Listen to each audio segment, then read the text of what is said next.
Matapos ng matapang na pag-amin ni AJ Rabal sa show ni Boy Abunda na may 5 anak na siya at 3 sa kanila ay anak niya kay Alger, sunod-sunod na ang mga uploads ni AJ ng clips na kung saan ipinapakita na niya mukha ng mga anak niya.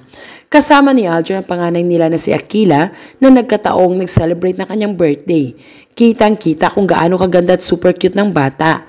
At may sumilip din na isang batang babae na malamang siyang panganay na anak ni AJ sa di niya pinangalan ng lalaki. Sa sunod na clip naman ay ang junior nila ni Alger na ubod nga naman ng cute pero mahiyain daw. Marami ding natutuwa sa ginawang paglantad ng lihim ni AJ. Ayon sa iba, at least now malaya na niyang maipost ang mukha ng mga anak niya. Hiling lang nila na sana next naman ay masilaya na magkakasama ang anak ni Alger kay Kylie at kay AJ. Kayo scoopers ha, demanding nyo.